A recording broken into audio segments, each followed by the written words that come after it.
そんなに見つめられても。ありがとう。コツが分かったよ。ブス。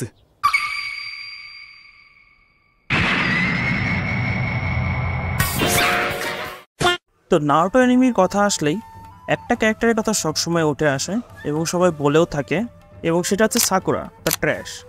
সাকুরাকে এত হেট কেন করা হয় ভাই আমি নিজেও বুঝি না।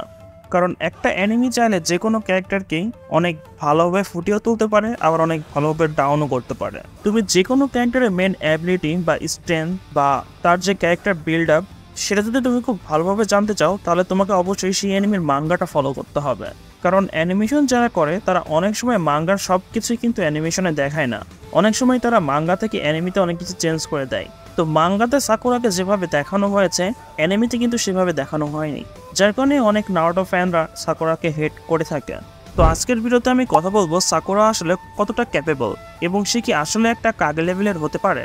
সো চলো আর বেশি কথা না বলে শুরু করা যাক ভিডিও।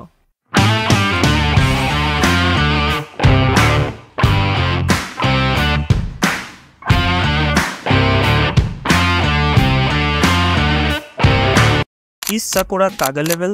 তো এই বিষয়টিকে জানার জন্য আমি দুইটা পার্টে বিভক্ত করব। একটা হচ্ছে সে ফিজিক্যালি কতটা স্ট্রং এবং সেকেন্ডটা হচ্ছে সে মেন্টালি কতটা স্ট্রং। তো ফার্স্টে ফিজিক্যালির বিষয়টা জানা যাক। তো বোরুটো অ্যানিমেতে কিন্তু আমরা সবাই দেখছি সাকুরা কিন্তু শিনের সাথে ফাইট করার অ্যাবিলিটি কিন্তু ছিল এবং সে জিতেও ছিল কিন্তু, এবং শিনের কাছে কিন্তু মাঙ্গেকিউ শারিঙ্গানও ছিল, যেটাকে ইনক্রেডিবলি পাওয়ারফুল একটা জুজুৎসু বলা হয়। এবং সে শিনের সাথে যখন ফাইট করেছিল, মানে শিনকে মারতে যখন সক্ষম হয়েছিল, তখন কিন্তু সে তার অ্যাডাল্ট এজে ছিল। এবং শিন কিন্তু লো একটা কাগে লেভেলেরই একটা এনিমি কিন্তু, এবং শিনের লেভেল নিয়ে যদি কথা বলো তাহলে তাকে কিন্তু একটা কাগে লেভেলের লো ফর্মের অ্যাবিলিটি হিসেবে ধরা যেতে পারে, অথবা তাদেরকে তোমরা হাই জোনিনও বলতে পারো। সাকুরার সাথে শিনের একক ফাইটটা যদি তোমরা দেখো তাহলে এখানে সাকুরাকে কাগে লেভেলে ধরা যেতে পারে, কারণ সাকুরা সোনাদেরই এক্স্যাক্ট কপি তোমরা বলতে পারো। এবং সোনাদের পাওয়ার লেভেল কিন্তু তোমরা জানোই সে উরুচিমারুকে টক্কর দেওয়ার মতো ক্ষমতা রাখে। সো ওই দিক থেকে সাকুরা কিন্তু বর্তমানে সোনাদের কপি, মানে সোনাদের টোটাল সব জুৎসু সে আয়ত্ত করে নিয়েছে। সো ওই দিক থেকে এখন বিবেচনা করলে সাকুরা কিন্তু ভালোই স্ট্রং। ফোর্থ গেট নিনজা ওয়ারে কিন্তু আমরা দেখেছিলাম সাকুরা কিভাবে কাগুয়াকে একটা পাঞ্চেই কাজ করে দিয়েছিল, এবং তারপরেই কিন্তু নারুটো এবং সাসকে তারা একসাথে গিয়ে তিনজন মিলে কাগুয়াকে আয়ত্ত করে নেয় এবং তাকে সিল করে দেয়। তোমরা ভালো করে লক্ষ্য করলে দেখতে পাবা যে সাকুরা যখন কাগুয়ার মাথাতে যে ঘুষিটা মারে, যে পাঞ্চটা করে, তখন কিন্তু তার মাথার উপর ভালো একটা ড্যামেজ হয়ে গিয়েছিল। তো কাগুয়ার মতো এত বড় একটা স্ট্রং ক্যারেক্টারকে, মেইন একটা ভিলেনকে এইভাবে মারাটা কিন্তু চারটেখানি কথা না। এবং তার ফার্স্ট যে ফিজিক্যাল পাওয়ার সেটা আমরা দেখতে পাই যখন গ্র্যানিচিও, কাকাশি এবং সাকুরা মিলে সাসরি এবং দেইদারাকে ধরতে গিয়েছিল, তখন সে কিন্তু এক পাঞ্চে ফুল ওয়ালটা ভেঙে দিয়েছিল। যে পাওয়ারটা ছিল আসলে ইনক্রেডিবলি হিউমাঙ্গাস অফ পাওয়ার, এবং তার এই ফিজিক্যাল পাওয়ারটা থেকে কাকাশিও কিন্তু অবাক হয়ে গিয়েছিল। সো বলা যায় যে ফিজিক্যালি সে কিন্তু যথেষ্ট স্ট্রং, এবং সে pretty much exact copy of former Kage.